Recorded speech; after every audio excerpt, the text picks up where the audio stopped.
All right, here's a super exciting property. This tract has been actually in our leasing program for many years. Um, Leased for turkey hunting, leased for deer hunting, spring and fall turkey, and then the various deer seasons. It's in just a phenomenal area for hunting. This is in Wright County, Missouri. It's about 10 miles northeast of Hartville, Missouri, which is the county seat. Puts it about 60 miles east of Springfield, so about an hour from Springfield. Marshfield, Missouri, is also a usable city between Springfield um, and the property. Like I said, it's basically from the start been designed for hunting. So if we look at the layout here, we've got the property. It's basically I guess what they call a pan in shape. So you've got the area coming back from the county road widens out as you get toward the back. The thing about this property, though, is if we zoom out a little bit. Okay, so this area of Wright County is very well known for hunting deer and turkey, specifically deer hunting. I'm going to turn those labels off for just a minute here. Whoops. We're using the MapRight program, by the way, which you'll also see on the listing page. It's an interactive mapping program. It's really cool. You can zoom in, you can zoom out, you can switch the base layers and look at maps from different seasons of the year and topo maps and stuff. Okay, so this area, and let's just zoom out just a little more. All through here, you've got this heavily wooded area, which is more or less surrounded by thousands of acres of meadow and pasture.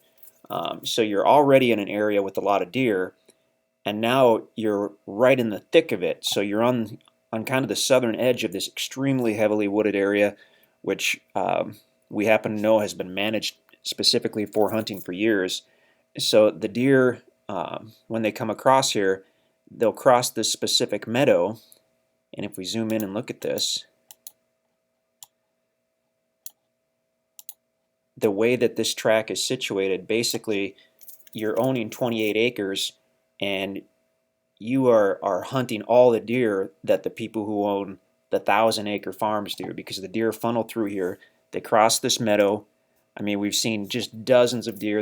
And here's what they do. They come across the meadow. Instead of going west and going down that power line, they go straight so they can hop that fence and get right into the cover. And if you're there waiting, you've got this trail that runs full length. Basically, you have a quarter-mile shooting lane right here to capture whatever you like that's coming over that fence line onto the property. And sometimes they'll cross over completely. More commonly, they'll cross over and they'll hit the trail on the property and they'll head west. They'll go deeper into the cover, or they'll go down to this gravel creek bed area. So I mean, just literally ideal for hunting. You can also get to this property in any type of vehicle. It is on a gravel county maintained road. That's St. George Road. So it borders the property. Let's put our labels back on here. There we go.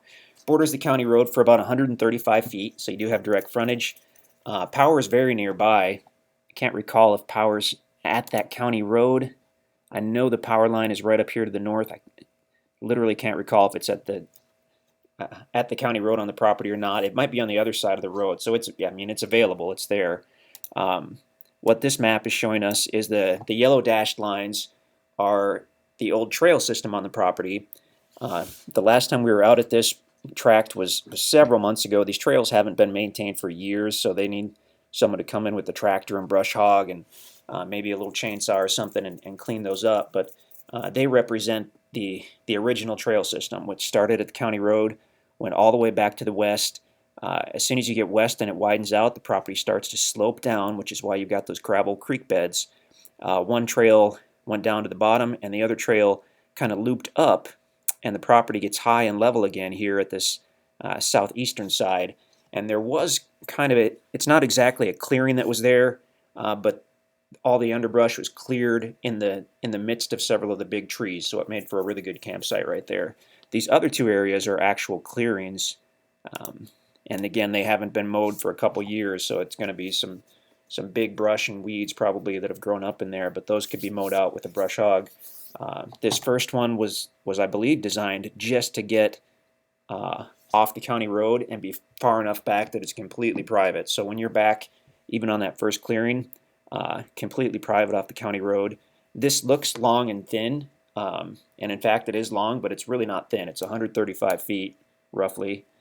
So you get back in there and you do have room to move. You got this clearing is easily big enough to pull, you know, pretty much any fifth wheel and turn around and park it and do what you want to do.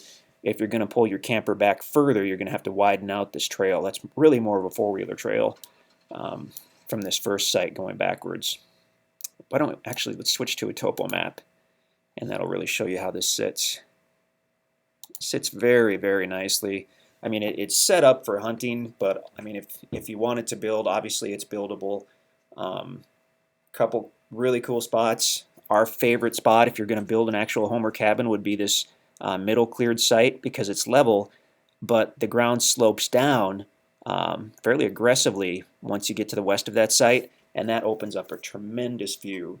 Now, since we've actually had this property for years, we do recall being out there and seeing the view from this site when everything was cleaned up. Since then, the trees and all that stuff, they've grown up, basically blocking the view that we know is there. But I mean, in an afternoon, you could get that brush knocked down, and it would open up that beautiful view. Obviously, the gravel creek beds are a nice bonus. May have some springs on there. Really not sure about that. I mean, the way the ground is situated, looking at the topo, it wouldn't surprise us a bit to have at least 1 or 2 springs. We've been down in that creek bed one time, and that was probably 10 years ago.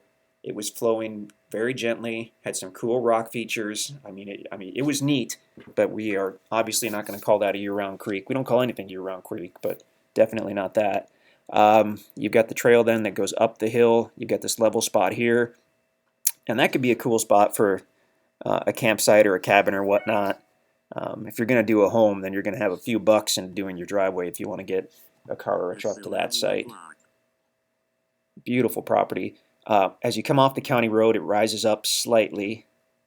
By the time you get into this first site, it basically feels level. I mean, it's that slight of an up and down. As you're taking this trail back, it dips down a little bit. Nothing really noticeable.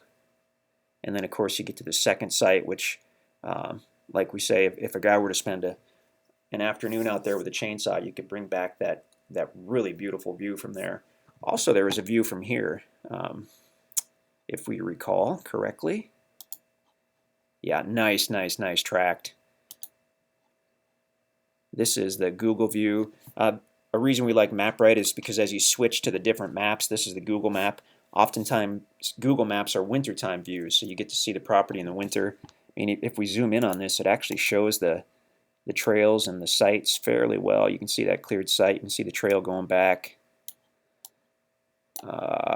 See the creek bed a little bit. That creek bed flows north for just a few hundred feet, and then it hits Crooked Creek. Crooked Creek flows easterly for about 2 miles and hits the Gasconade River. So that's another thing that's really pretty cool about this track. You've got hunting on lockdown on this property, deer and turkey hunting. But if you're into fishing, you're literally about 3 miles from some of the very best fishing in the area. We'll zoom out a little bit here. I'm going to turn those labels off again. Didn't plan for this intro to go so long, but there's a lot to see. Did I shut those off? I think they automatically went off. Okay, so as you look to the east here, this is the Gasconade River. Very popular river for fishing and floating, canoeing, and all that good stuff. This shaded area you see here, this is called the Buzzard Bluff access to the Gasconade River. It's got a primitive boat launch, canoe launch, or whatnot. You can fish from right there. It's actually good fishing. And to get there from the property, all you do is take St. George south for half a mile, take Highway E to the east for about 2 miles, and you're at that conservation area on the Gasconade. So you can come out here to fish. I mean, you could potentially take your four-wheeler or side-by-side down the road. Not sure about the legalities of that, but we've certainly done worse. Okay, why don't we go to a street map, and we'll show you where this is located within the Ozarks. Good location. So again, there's the Gasconade. Okay, so if you're coming from the west, you're likely to be going through Springfield. Okay, so as we look at this, we've got the property in the upper right. little red area. We've got Springfield on the left. So Springfield's the biggest city in southern Missouri. Several hospitals, several colleges, all kinds of, I mean, it has everything basically. Springfield has a good airport with a lot of direct flights. You're usually only one, maybe two connections away from anywhere in the U.S. In fact, that's the airport on the west side of town. So to get to the property from Springfield, you have two good options. The way we generally go is we take Highway 60 to the east to the town of Mansfield, go north on 5 to Hartville, and then we'll zoom in a second. The second way you can go is you can take 44, I-44 east to Marshfield, and take Highway 38 east into Hartville. Either way is fine. Well, by the way, this the blue shaded areas are state conservation land. So you can see Buzzard Bluff. That's another conservation area on the Gasconade. The green shaded areas are the Mark Twain National Forest. So I mean, you've got several 100,000 acres of hunting land within 15, 20 minutes or so of this property. Although I really doubt you're going to need them. I mean, you've got at least a dozen spots on this particular tract where you could set it up for deer. Okay. So once you get to Hartville, pretty simple. You're going to go north out of town. There's a four-way stop in Hartville. Go north at the four-way. After maybe half a mile, you're going to veer right onto Highway Z. You go, I don't know, a mile or two on Z and look for Highway E going off to the right. You're going to take Highway E to the right. And then let's do a measurement really quickly here, just so we know. Because E you'll take all the way to St. George Road. So that's looking like about 5 miles. So about 5 miles on E, you're going to see St. George Road going to the north. It's a gravel road. Oops. There you go. It might be numbered as well, but I believe the sign says St. George. If you get to Creek Road, you went a little too far. If you get down to the Gasconade River, you did go too far. Okay, so once you hit St. George, go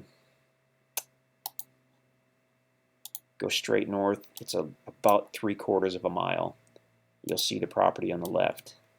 If it's pretty easy because set your trip meter, and once you've gone about 3/4, if you see this meadow, then you just went a couple feet past the property. So backtrack the approach. I believe there's a culvert in place, small culvert on the approach. I'm not sure about that. Check out the video. We've got a pretty recent video that we'll put on the listing page as well. But yeah, pretty stunning property. We've never had one like this before, so we're kind of sorry to put it on the market, but someone's going to get an excellent hunting property, and that is what we do. So if you have any questions, just let us know.